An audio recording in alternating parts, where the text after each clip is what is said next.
오늘 이 아침에 우리 하나님께서 우리에게 나눠주시는 생명의 말씀은 사무엘하 1장 11절에서 19절까지의 말씀입니다. 사무엘하 1장 11절에서 19절까지의 말씀, 우리 다 같이 한 목소리로 주님의 말씀, 생명의 말씀을 읽겠습니다. 11절부터입니다. 자, 시작. 이에 다윗이 자기 옷을 잡아 찢음에 함께 있는 모든 사람도 그리하고 사울과 그의 아들 요나단과 여호와의 백성과 이스라엘의 족속이 칼의 죽음으로 말미암아 저녁 때까지 슬퍼하여 울며 금식하니라. 다윗이 그 소식을 전한 청년에게 묻되 너는 어디 사람이냐? 대답하되 나는 아말렉 사람 곧 외국인의 아들이니이다 하니 다윗이 그에게 이르되 네가 어찌하여 손을 들어 여호와의 기름 부음 받은 자 죽이기를 두려워하지 아니하였느냐 하고 다윗이 청년 중 한 사람을 불러 이르되 가까이 가서 그를 죽이라 하매 그가 침에 곧 죽으니라. 다윗이 그에게 이르기를 내 피가 내 머리를 돌아갈지어다. 내 입이 내게 대하여 증언하기를 내가 여호와의 기름 부음 받은 자를 죽였노라 함이니라 하였더라. 다윗이 이 슬픈 노래로 사울과 그의 아들 요나단을 조상하고 명령하여 그것을 유다 족속에게 가르치라 하였으니 곧 활노래라. 야살의 책에 기록되었으되 이스라엘아 내 영광이 산 위에서 죽임을 당하였도다. 오라 두 용사가 엎드려졌도다. 아멘. 사무엘하 1장 11절에서 19절 말씀으로 다윗 영성 12번째입니다. 애통하는 근거는 어디서 왔을까라는 제목 가지고 함께 말씀을 나누겠습니다. 자, 오늘부터 사무엘 상을 끝나고 사무엘 하로 넘어갔습니다. 이 사무엘하 1장을 시작하면서 이제 도망자로 다니고 있었던 다윗의 인생 가운데 최대의 변환점, 변곡점을 이제 맞이하게 됩니다. 그것은 자기를 죽이려고 했던 이 사울 왕이 드디어 죽음을 맞이하는 순간이 왔기 때문입니다. 자, 오늘 우리가 읽었던 이 사무엘 하의 직전이었던 사무엘 상의 30장, 31장에 어떤 말씀이 기록되어 있냐면 먼저 사무엘 상 30장에는 지난 주일에 우리가 함께 나눴던 말씀을 잠깐 되복기를 해보겠습니다. 다윗과 그의 600명의 군대가 자기가 살고 있었던 블레셋 지역의 시글락, 그 시글락 마을을 잠시 비운 사이에 아말렉 군사들이 쳐들어와서 시글락 그 성을 불태우고 아내와 자녀들을 모두 잡아간 이야기가 사무엘하 30장에 기록이 되어 있습니다. 그러니까 이 다윗이 600명의 군사들과 함께 블레셋 왕의 부하가 되어서 잠시 자리를 비운 사이에 이런 일이 벌어진 겁니다. 이 상황에서 지금까지 10여 년 동안 다윗을 따르던 그 600명의 사람들이 너무 분노하고 너무 어이가 없고 너무 낙심이 되어서 이 다윗을 돌로 쳐서 일제히 죽이려고 했습니다. 그러니까 다윗을 따르면 따를수록, 다윗을 믿고 의지하면 의지할수록 좋은 일이 생기는 것이 아니라 자꾸 위기의 순간이 오는데, 그 예전에 사울 왕을 죽일 수 있었던 두 번의 기회를 의도적으로 놓쳤던 그 생각이 안 날 수가 없지요. 그때만 좀 그 기회를 잡았으면, 그때 의도적으로 사울 왕을 죽였으면 우리가 가정과 내 아내와 자녀들을 이렇게 빼앗길 일은 없지 않느냐. 그래서 이 하나님의 기름 부음 받은 자에게 손을 댈 수 없다는 이 다윗의 신앙 고백, 그래 그것은 너의 신앙 고백이지만 우리를 생각한다면 그럴 수 없지 않겠느냐. 그러니까 자기의 600명의 모든 식구들, 자신들의 위협과 생명과 목숨을 내놓고 다윗을 따르고 있는데 지금 결론은 아내와 자녀들을 모두 잃는 사태까지 이르게 된 겁니다. 이러려고 우리가 당신을 따랐냐? 10여 년 동안 당신을 이러려고 우리가 따랐느냐? 너무 낙심이 되어서 참지 못하고 그 분노를 돌에다가 담아서 다윗을 쳐 죽이려고 했습니다. 자기를 죽이려고 하는 돌을 든 부하들, 그들을 보면서 순간 다윗은 당황했지요. 두려움이 엄습해 왔습니다. 그러나 우리 하나님 여호와 하나님을 힘입어서 정신 금방 차리고 이 부하들을 안정시켰습니다. 그리고 지금 당장 나를 죽일 것이 아니라 아말렉을 쫓아가면 다시 가족을 되찾을 수 있다. 하나님의 메시지를 모두가 확인을 하고 그 자기를 죽이려고 했던 600명과 함께 아말렉을 쫓아갑니다. 그리고 감사하게도 금세 따라잡았어요. 아내와 자녀들을 한 명도 빠짐없이 모두가 죽임을 당하지도 않고 모두 빠짐없이 다 구출해냅니다. 그리고 다시 그 시글락은 평안을 되찾게 되었죠. 자, 여기까지가 사무엘 상의 30장에 있는 말씀이고요. 그리고 이렇게 다윗이 아말렉 군사들과 대치해서 싸우고 그들의 아내와 자녀를 다시금 되살려서 되찾아오고 있을 때쯤에 또 다른 한편에서는 아주 큰 전쟁이 일어나고 있었습니다. 그 전쟁은 바로 사울과 블레셋과의 전투였습니다. 그리고 이 전쟁에서 블레셋이 사울 이스라엘 군사들 그 군대를 아주 크게 싸워서 이기게 됩니다. 어느 정도로 블레셋이 싸워서 이겼냐면 그 전투에서 사울 그리고 사울 왕의 그 왕위를 뒤를 이을 요나단, 다윗의 아주 더할 나위 없는 절친 친구였지요. 이 두 분이 모두 다 전사했습니다. 그러니까 한 나라의 왕이 쓰러진 거예요. 그리고 왕자도 쓰러졌습니다. 이 사울은 전투 중에 부상을 입었는데, 활에 맞았는데 할례 받지 못한 자들, 블레셋 군사들의 손에 직접 죽는 것을 부끄러워해서 자기 칼을 뽑아서 자기 칼 위에 몸을 던져서 스스로 목숨을 끊었습니다. 사울뿐만 아니라 사울 아들 요나단도 죽임을 당했죠. 그리고 블레셋 사람들은 그 시체를 가져다가 다 머리를 쳐서 떼냈습니다. 머리를 베어내고 그 시체, 몸은 벳산 성벽에 못을 박아서 매달아 놨어요. 완전히 이스라엘은 패배한 겁니다. 지나가는 사람들이 다 두려워 떱니다. 우리의 왕이 죽었구나, 우리의 왕자도 죽었구나, 어찌할 바를 모릅니다. 그렇게 매달아 놨어요. 그러니까 하나님의 기름 부음 받은 자가 목이 잘려서 성벽에 지금 못 박혀서 매달려 있다는 것처럼 안타까운 일은 없을 겁니다. 하나님의 권위가 땅에 떨어진 것 아니겠습니까? 주님께서 기름 부음 받은 자가 지금 이 꼴을 당했으니까요. 이 다윗이 이 소식을 아말렉 전투 끝나고 나서 시글락으로 돌아온 후에 3일이 지나고 나서 이 소식을 들었습니다. 시글락에 돌아와서 성을 정비하고 쉬고 있는데 사울 진영으로부터 그 전투에서 빠져나온 한 청년이 도망 나와서 다윗을 급히 찾아간 겁니다.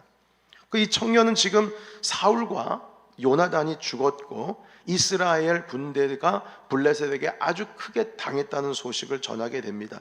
그리고 뿐만 아니라 어떤 일종의 거짓말을 하는데, 사울 왕이 부상당한 상태에서 고통 중에 자기를 빨리 죽여달라고 말을 했기 때문에 자기가 스스로 이 왕이 편하게 갈 수 있도록 칼로 한 번 더 찔렀다는 거예요. 이 소식을 누가 제일 좋아할까 생각을 해보니까 다윗이 제일 좋아할 것 같아요. 그래서 그 증거로 사울 왕이 썼던 왕관, 그리고 사울 왕의 그 팔에 감겨 있었던 장신구 하나 고리를 빼내 가지고 다윗에게 가지고 왔습니다. 그러니까 이렇게 거짓말을 한 이유는 다윗에게 칭찬을 듣고 뭔가 다윗으로부터 내가 사울 왕을 죽였으니까 이 죽인 대가를 기대했기 때문입니다. 그 사울을 피해서 다윗이 10여 년 동안 도망해 다니지 않았습니까? 이런 사실을 알고 있기 때문에 사울 왕이 내가 죽였다? 그러면 이건 기쁜 소식 아니겠는가? 다윗과 다윗을 따르고 있는 600명에게는 정말 축제와 같은 일 아니겠는가? 그걸 제가 했어요. 제가 뭔가 다윗으로부터 좋은 것을 기대하고 이렇게 거짓말을 하면서까지 다윗에게 소식을 알렸습니다. 자, 보십시오. 드디어 자신을 그렇게 괴롭히던 12년 동안 자기를 따르던 600명의 사람들도 그렇게 괴롭혔던 사울이 죽었습니다. 그런데 다윗의 손에 죽은 것도 아니에요. 다윗의 부하들의 손에 죽은 것도 아니에요. 그걸 터부시했습니다. 안 된다고 했어요. 그렇게 하면 안 된다. 그런데 이 사울 왕이 블레셋의 싸움에서 죽었고, 심지어는 스스로 자기가 자기 칼날 위에 몸을 던져가지고 죽었습니다. 여러분, 다윗은 자기가 스스로 사울을 심판할 수 없다는 신앙 고백 때문에 지금까지 사울 왕을 죽이지를 못했습니다. 그런데 사울이 자기의 죽음을 다윗의 손과 그의 부하들의 손에 전혀 상관이 없이 죽음을 맞이하게 된 거예요. 이건 다윗에게 얼마나 다행스러운 일입니까? 자기가 손을 대지 않았어도 하나님께서 데려가셨으니까요. 그리고 이 소식은 이제는 이 다윗을 따르는 600명의 사람들도 더 이상 도망자의 삶을 살지 않고 이제 자기 목숨 언제 달아날까 걱정하지도 않고 다시 고향 땅으로 돌아갈 수 있다는 그 사실을 알리는 아주 좋은 복된 소식이었습니다. 자, 그러면 여러분, 이 다윗과 그를 따르는 무리들에게는 이날은 기쁨의 날이죠. 축제의 날입니다. 해방의 날입니다. 영원히 이 날을 기억해야 할 아주 소중한 날이죠. 그러나 오늘 주신 말씀을 보시게 되면 다윗이 기뻐하지 않고 오히려 슬퍼했다, 이렇게 기록합니다. 완전히 반대입니다. 얼마나 괴로웠는지 자기 옷을 찢었다고 기록을 하고 있어요. 그리고 통곡하면서 울고 심지어는 금식까지 했습니다. 금식, 너무나 애통해서 금식까지 했어요. 여러분, 우리가 읽은 이 본문 속에서 우리는 다윗의 태도를 조금 이해하기가 어렵습니다. 자기를 죽이기 위해서 10년이 넘는 세월 동안 그 이상을 자신의 목숨을 구하기 위하여 쫓아다녔던 자가 죽어서 이제는 해방이 되었는데 어떻게 무슨 이유로 애통할 수 있냐는 겁니다. 그것도 금식까지 해가면서 말이죠. 이 한 사람 때문에 다윗의 부하 600명의 사람들의 아내와 자녀들이 몰살당할 뻔했습니다. 그럼에도 불구하고 어떻게 사울의 죽음을 애통해하고 금식까지 하면서 슬퍼할 수 있냐는 거예요. 오늘 읽은 1장 14절의 말씀에 보시게 되면 이 사울 왕의 죽음의 소식을 가져온 그 청년을 그 자리에서 죽였습니다. 왜 죽였냐면 어떻게 하나님의 기름 부음 받은 자 죽이기를 두려워하지 않았느냐, 질책하면서 칼을 든 겁니다. 그러니까 하나님의 기름 부음 받은 자를 친 것은 엄연히 하나님께 대한 도전이죠. 그래서 다윗이 그 청년을 쳤습니다. 네, 여기까지는 우리가 그 행동을 이해할 수도 있을 것 같아요. 다윗이 워낙 하나님에 향한 마음은 특별하니까 그럴 수 있습니다. 감히 자기 자신도 두려워서 왕에게 손을 대지를 못했는데 겨우 병사 나부랭이가 하나님의 기름 부음 받은 자를 네가 감히 그를 쳐? 당연히 죽음을 피할 수가 없죠. 그래서 죽임을 당한 거예요. 이 정도의 다윗의 행동은 우리가 충분히 이해할 수 있을 것 같아요. 그러나 그 사울 왕의 죽음을 슬퍼하면서 애통해하면서 금식했다는 게 이게 정말 이해하기가 어렵다는 겁니다. 여러분뿐만 아닙니다. 더 이해할 수 없는 것은 17절 한번 보시겠습니까? 스크린 잠깐 올려주시겠어요? 17절 같이 읽겠습니다. 자, 시작. 다윗이 이 슬픈 노래로 사울과 그 아들 요나단을 조상하고. 아멘. 여러분, 여기에 보면은요, 이 슬픈 노래를 만들었어요. 그새 다윗이 노래를 지었어요. 애가입니다. 슬픔의 노래. 그리고 이 18절 그 다음 절을 한번 보실까요? 뭐라고 말씀하시면 같이 읽겠습니다. 시작. 명령하여 그것을 유다 족속에게 가르치라 하였으니 곧 활노래라 야살의 책에 기록되었을 때. 여기까지입니다.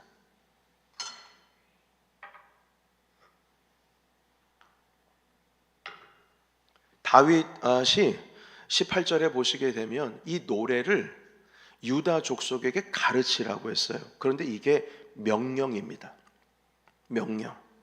하고 싶으면 하고 말고 싶으면 말아, 이게 아니고요, 이 슬픈 노래를 불러라.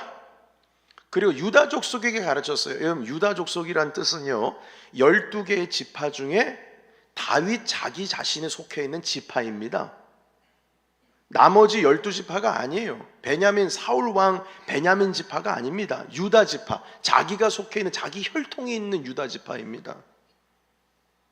뭐라고 말하냐면 자기가 노래를 만들어서 자기 원수를 향한 그 노래, 슬퍼하는 노래를 만들어서 자기 족속의 원수인 사울 왕을 슬퍼하는 노래를 불러라, 죽음을 애곡해 하라, 명령을 내렸습니다.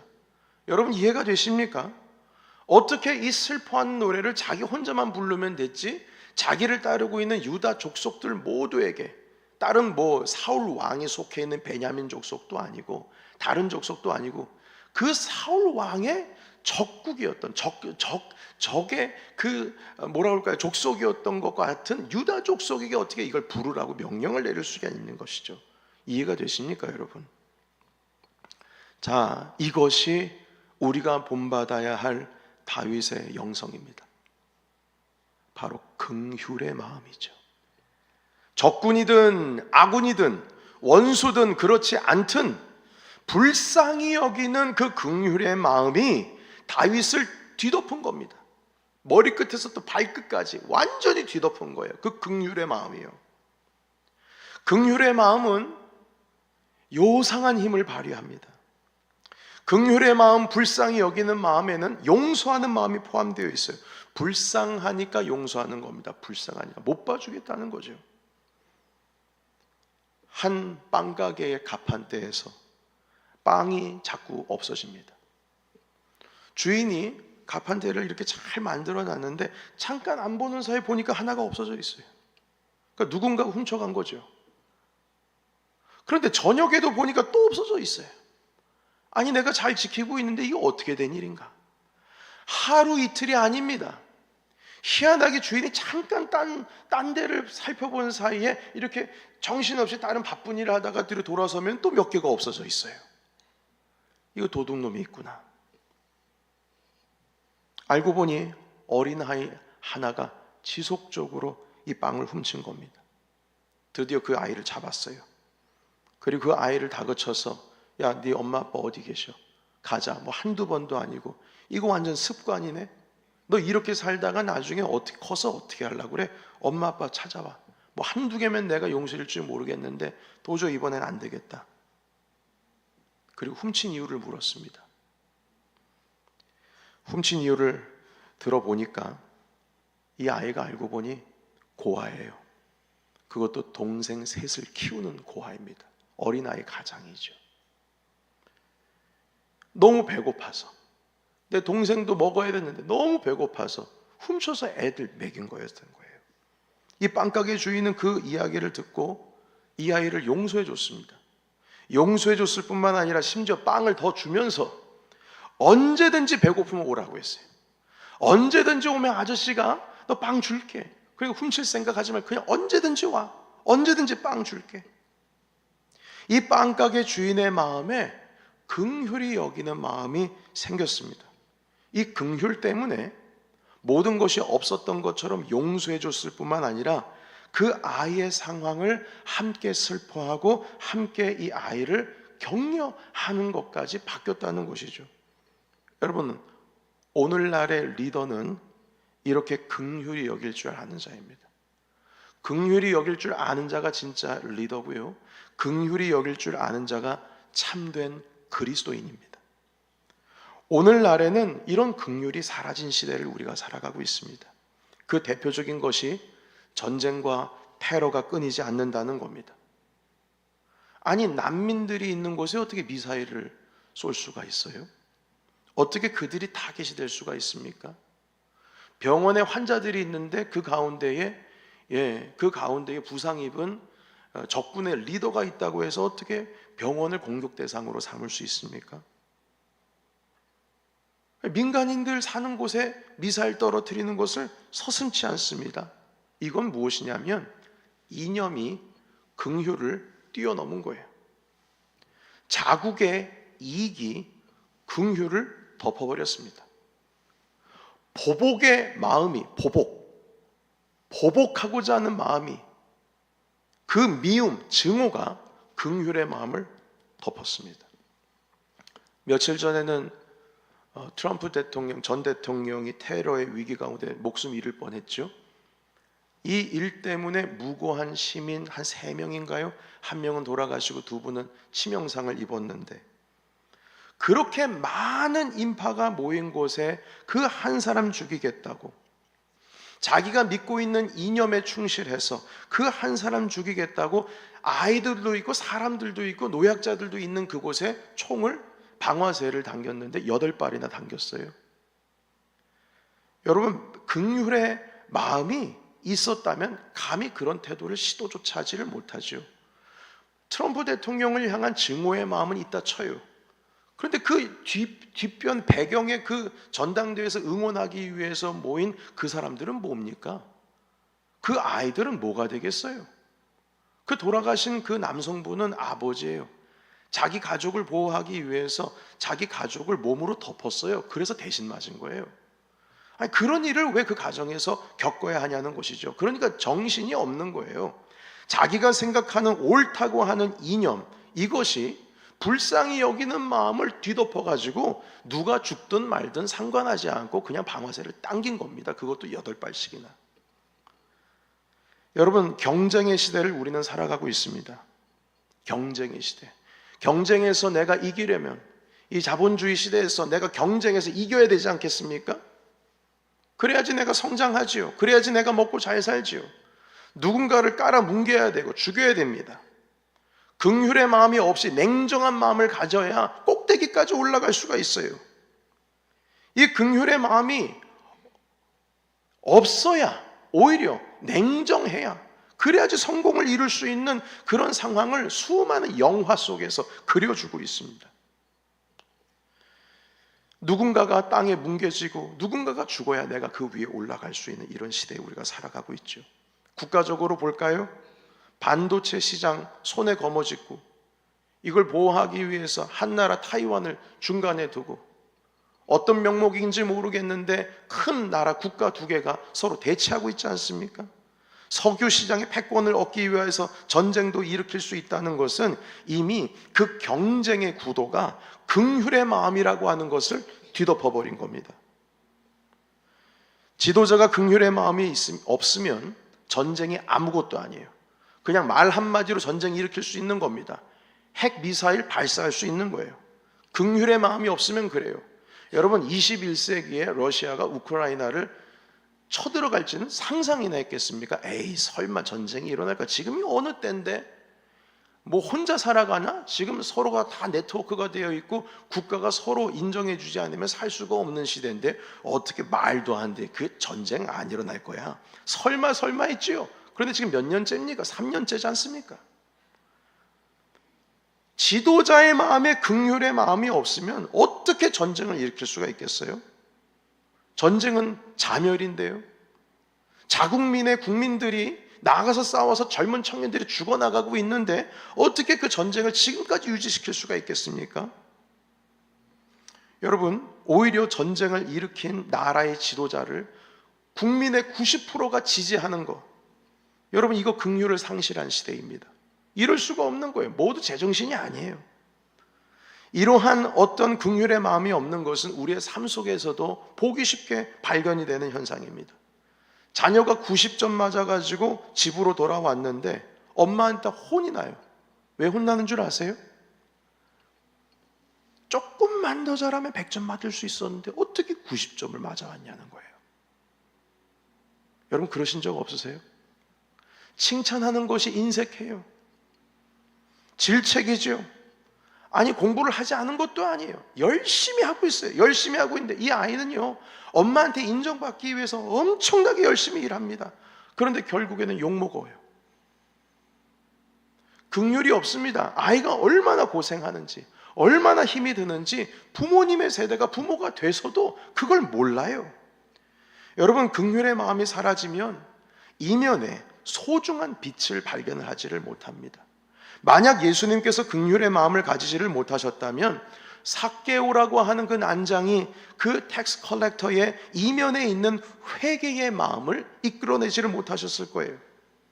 만약 예수님께서 긍휼의 마음이 없으셨다면 사마리아 수가성에 있는 그 우물가의 여인은 구원을 얻지 못했을 겁니다. 간음의 현장에서, 간음한 그 현장에서 잡혀온 이 여인은 나중에 초대교회 여성 지도자가 됩니다. 전승에 따르면 그래요.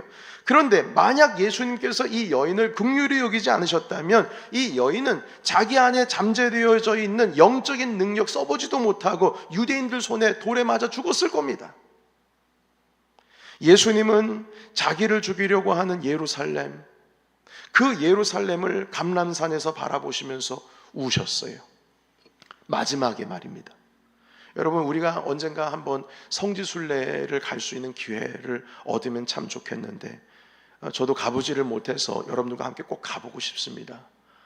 그런데 사진을 통해서 이렇게 이야기를 또 다녀오신 분들 이야기를 들어보면 예루살렘 성이 있고 중간에 골짜기가 있습니다. 그리고 그 골짜기를 지나서 감람산이 있는데 그 감람산에서 그 언덕에서 이렇게 내려다 보면 예루살렘 성이 다 한눈에 보인다는 거예요. 그러니까 예수님께서 감람산에 기도하기 위해서 올라가신 것이 동떨어져 있고 그냥 산이기 때문에 기도하러 가신 게 아니라 그곳을 올라가서 보면 예루살렘 성이 내려다 보이기 때문입니다. 그 성을 보면서 기도하셨는데 우시면서 기도했어요. 왠 줄 아십니까? 긍휼의 마음입니다. 그런데 그 예루살렘에 누가 있어요? 자기를 죽이려고 하는 사내들인 공회 사람들. 이제는 하루만 몇 시간만 지나면 자신을 십자가에 못 박혀서 죽게 만들 사람들이 거기에 살고 있어요. 그 사람들을 보면서 애통해하며 우셨다는 거예요. 예수님은 자기를 못 박은 사람 앞에서 그 십자가에 달려 돌아가시면서 하신 말씀이 있어요. 벌거벗은 채로 말입니다. 여러분, 우리는 예수님께서 돌아가신 십자가의 성화들이나 패션 오브 크라이스트라고 하는 멜 깁슨 감독의 주연 그 영화를 이렇게 보시게 되면 예수님의 하체는 이렇게 뭔가 천으로 감겨 있거든요. 그런데 그거는 주님의 수치를 덮기 위해서 그냥 연출을 그렇게 하는 것이지, 그때 당시에 십자가에 못 박히는 그 죄수는 하체를 그냥 발가벗겼습니다. 다 벗겨버렸어요. 엄청나게 큰 수치입니다. 그 수치를 봐가면서 거기서 말라 죽는 거예요. 그런데 그런 수치스러운 순간에 주님께서 벌거벗은 채로 자기를 죽여서 못 박은 사람들을 내려다보면서 뭐라고 기도하셨냐면, 아버지요, 저들의 죄를 용서해 주시옵소서. 저들은 자기가 하고 있는 일을 무슨 일을 하고 있는지 모릅니다. 주님 용서해 주시옵소서. 그렇게 기도하시고 숨을 거두셨어요. 예수님께서 이러한 긍휼의 마음이 없으셨다면, 자기를 해하고 죽이고 자기를 넘어뜨리려고 하는 자들을 향한 그 긍휼의 마음이 없으셨다면 여러분, 이 땅에 구원의 놀라운 은혜의 역사는 이루어지지 않았을 겁니다. 옳고 그름의 문제보다 긍휼의 마음이 더 앞서야 합니다. 여러분, 우리는 옳고 그름의 문제에 대해서 목숨 거는 사람들 여러분 많이 있습니다. 그런데 이 긍휼의 마음이 없이 옳고 그름의 문제가 더 확대가 되면요, 그걸 가지고 만약에 우리가 살아간다고 한다면 여러분, 우리는 못 삽니다. 왠 줄 아십니까? 옳고 그름의 잣대로 여러분들 한번 대보세요. 예수 그리스도께서, 하나님께서 옳고 그름으로 이 세상이 움직여지도록 창조하셨다면 우리는 지금 지옥불에 가 있어야 됩니다. 옳고 그름의 잣대를 갖다고 만약에 갖다 대시면 여러분, 여기서 누가 나는 의롭다, 나는 죄 없다, 나는 깨끗하다 할 사람이 어디 있겠습니까? 절대 옳고 그름의 문제로 세상은 돌아가지 않습니다. 주님께는 그렇게 만들지 않으셨어요. 긍휼의 마음으로, 긍휼로 세상은 돌아가게 돼 있습니다. 긍휼이 있어야 우리가 구원 얻습니다. 주님께서 이 세상을 창조하실 때 바로 그 영적인 세계를 그렇게 만들어 주셨어요. 사랑하는 성도 여러분, 옳고 그름의 문제보다 긍휼이 앞섰기 때문에 우리가 살 수 있었습니다. 그렇다고 해서 주님께서 옳고 그름의 문제를 무시하지는 않으셨어요. 정의, 공의는 살아 있습니다. 죄의 삭은 뭡니까 여러분? 죄의 삭은 죽음입니다.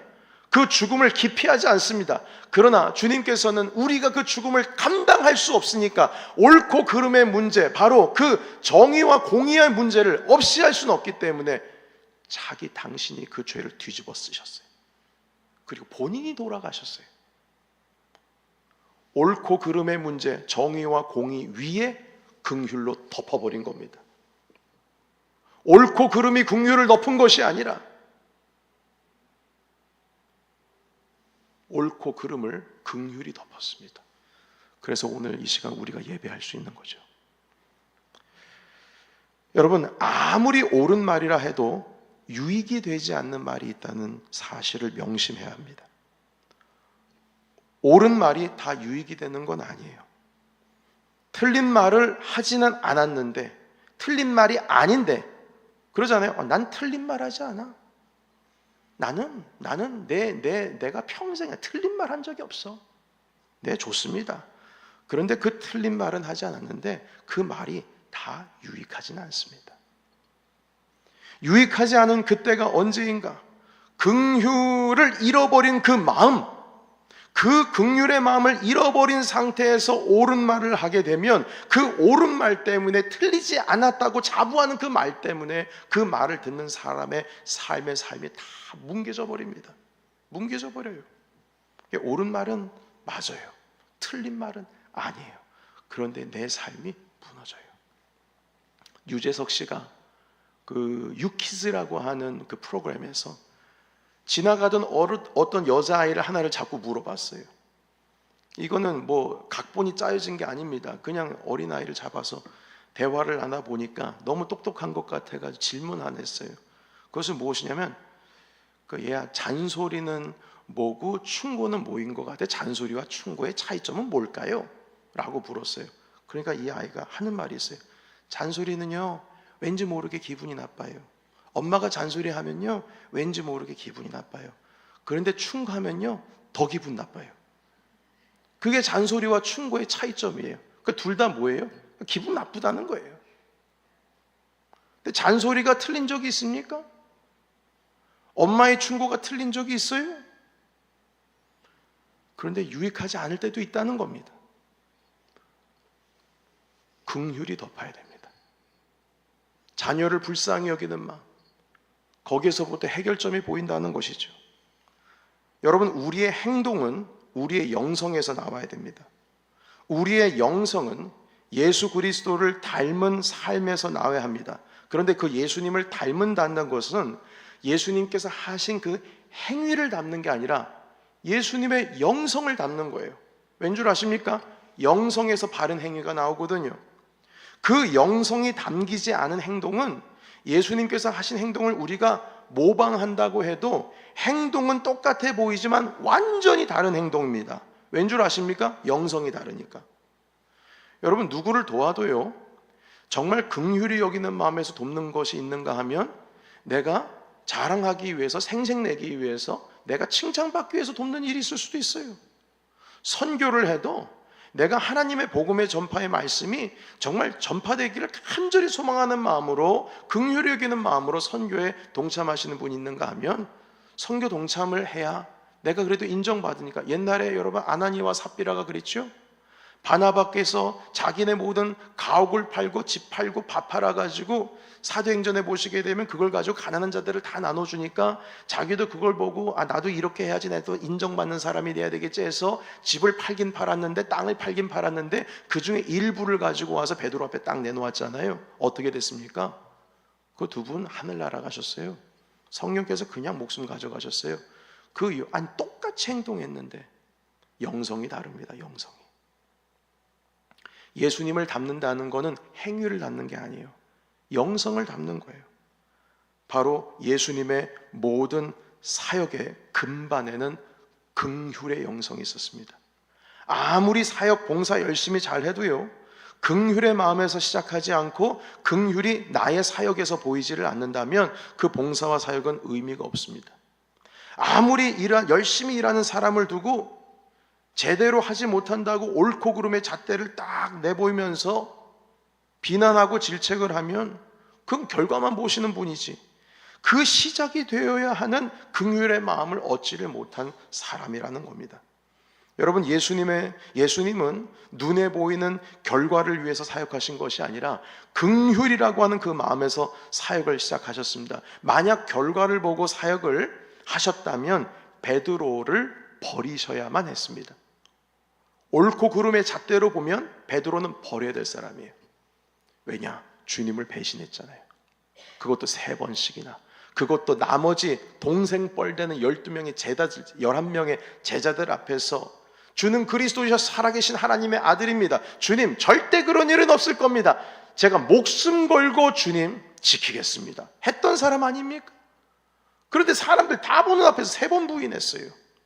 이미 그의 권위는 땅에 떨어졌습니다. 어떻게 베드로 같은 사람을 초대교회의 수장으로서 교회를 세우라고 할 수가 있겠습니까? 사람들이 베드로 사도께서도 저러셨는데 나는 뭐 굳이 그렇게까지 할 필요가 있을까? 이미 그의 권위는 끝났어요. 옳음과 그름의 잣대로 보면은 베드로는 주님께서 버리셔야 했습니다. 그러나 버리지 않으셨죠? 주님은 베드로를 찾아오셨어요. 베드로가 주님을 찾아올 수가 없으니까 어떻게 낯짝 두고서 어떻게 찾아옵니까? 주님 베드로를 찾아오셔서 말씀하세요. 그것도 새벽 미명에 얼굴빛이 보이지 않을 때, 얼굴을 들 수가 없습니다. 주님 앞에서. 그때 주님께서 베드로에게 말씀하시죠. 넌 날 사랑하느냐? 들었습니다. 네, 주님 사랑하신지 주님 아시죠? 그래? 내 양을 치라. 내 양을 먹이라. 옳고 그름의 문제로 그런 말씀하셨을까요? 아니요. 긍휼의 마음으로. 주님께서는 베드로가 어떤 잘못을 했는지, 거봐, 내가 너 3번 부인한다고 했지? 내 말이 맞았지? 거봐, 내가 그랬잖아. 그러니까 조심해야지. 선줄을 알면 넘어질 줄도 조심해야 되고, 다음부터 그러지 마라. 그런 말 하셨어요, 안 하셨어요? 아무 말씀 안 하셨어요. 다 덮으셨어요. 그리고 한 말씀 하셨어요. 내 양을 치라. 그리고 사도 베드로는 초대교회를 세웠습니다. 여러분, 이 세상의 영적인 원리는, 특히 그리스도인들의 세계는 옳고 그름, 정의와 공의가 있는 것이 아니라 그것을 뛰어넘는 긍휼로 움직여지는 겁니다. 교회는 그리스도인은 정의와 공의 이전에 긍휼의 마음이 있어야 합니다. 긍휼이 없는 공의와 정의는 의미가 없습니다. 성경의 수많은 선지서에 있는 공의로우신 분, 우리 주님은 정의로우신 분이라고 하는 그 의미 안에는 이미 하나님의 긍휼이 덮어 있습니다. 덮어 있어요. 여러분, 긍휼이 전제되어 있지 않은 공의와 정의는 성경에 없습니다. 모든 성경의 선지서에서 말씀하시는 공의와 정의라고 하는 그 단어의 앞 뒤에는 긍휼의 마음이 있습니다. 성경을 많이 읽어보신 분들은 깨달으실 거예요. 다윗은 원수의 죽음을 애통해한 것이 아니라 하나님의 기름 부음 받은 사람이 쓰러진 것에 대해서 애통한 거예요. 하나님의 기름 부음 받은 사람이 쓰러졌으니까 애통한 겁니다. 내 원수가 쓰러진 게 아니에요. 주님의 권위를 기름 부음 받아서 하나님의 권위가 심어져 있는 그 사람이 쓰러졌다고요. 원수가 아닙니다. 그에게 있어서.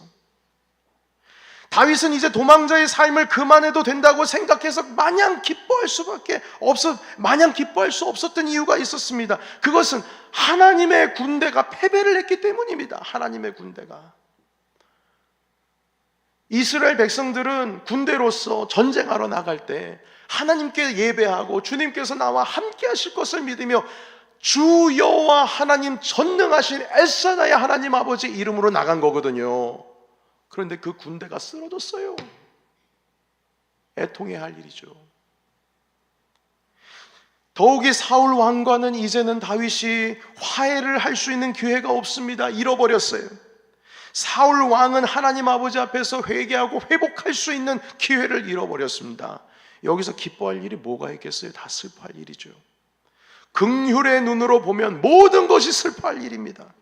자기 자신의 유익의 잣대로 보면 이 일은 기뻐해야 할 일이지만 근본적으로 다윗의 영성에는 모든 긍휼의 심령과 영성이 머리끝에서부터 발끝까지 잠겨 있었기 때문에 기쁨이 아닌 슬픔의 노래를 진심으로 불렀던 겁니다. 유다 모든 민족에게 슬픔의 노래를 불러라. 그래서 다윗은 위대한 왕입니다. 그 어느 왕보다 위대한 왕입니다. 오늘날도 이스라엘은 오늘날 국가 이스라엘은 그 다윗의 통치의 때를 학수고대하고 있고 그것이 다시금 되살아나기를 기대하고 있습니다. 그래서 이스라엘의 국기는 무슨 별이 새겨져 있지 않습니까? 파란색 별. 그 무슨 별이라고 해요? 다윗의 별이라고 합니다.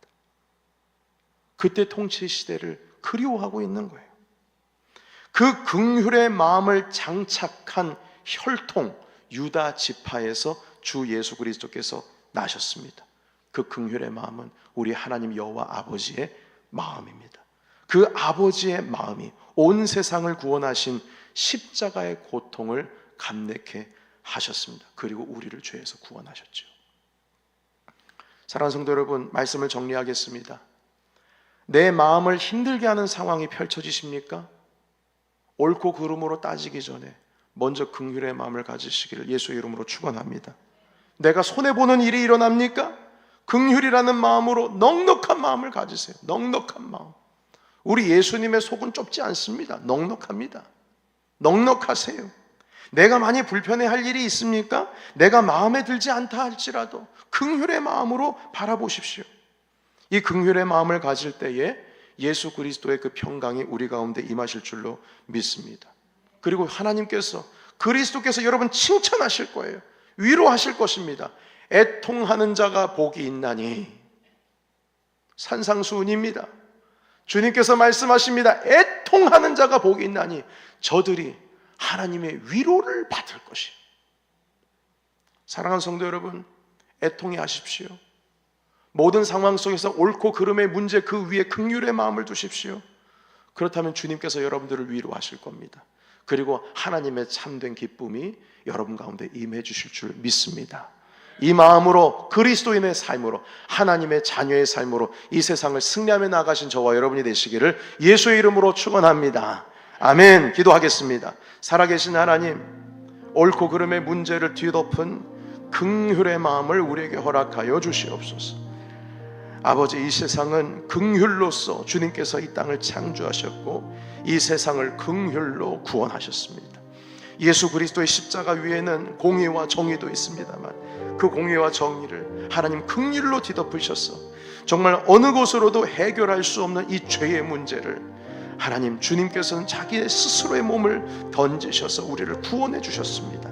하나님, 이 구원에 하나님 긍휼의 심령으로 세상을 바라보게 하시고 주님께서 우리를 불쌍히 여겨주셨듯이 하나님, 우리도 애통해하며 이 땅을 살아갈 수 있는 참된 주님의 자녀가 되게 하옵소서. 우리 다 같이 동성으로 결단하며 기도하겠습니다. 살아계신 하나님 아버지, 긍휼의 마음을 우리에게 허락하여 주시옵소서. 하나님, 옳고 그름의 정의보다 긍휼의 심령이 우리 모든 삶 가운데 있게 하여 주시옵소서. 나의 사랑하는 자녀를 바라볼 때에, 나의 일터를 바라볼 때에, 나의 배우자를 바라볼 때, 교회를 바라볼 때, 이 세상을 바라볼 때에, 하나님 복음이 필요한 모든 곳을 바라볼 때에 우리 심령에 그 어느 때보다도 강한 긍휼의 심령으로 그들 가운데 함께 찾아가기를 간절히 원하옵나이다. 주님, 이 땅을 창조하실 때 공의와 정의로 창조하신 것이 아니라 긍휼의 심령으로 주님께서는 창조하시고 구원하셨습니다.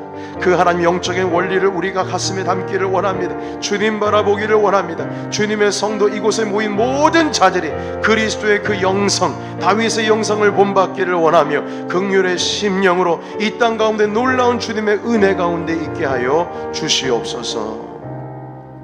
살아계신 하나님, 공의를 외치기 전에, 정의를 외치기 전에 가장 먼저 긍휼의 심령, 예수 그리스도의 그 심령을 받기를 원합니다.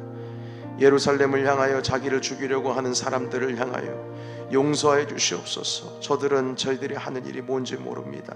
예루살렘을 향하여 하나님 밤새워 기도하면서 우셨던 것처럼 하나님, 우리도 그 긍휼의 마음으로 이 세상을 바라보며 긍휼의 마음으로 주님께서 우리에게 맡겨주신 영혼들을 바라볼 수 있도록 인도하여 주시옵소서. 이 모든 말씀 살아계신 예수 그리스도의 이름으로 기도하옵나이다.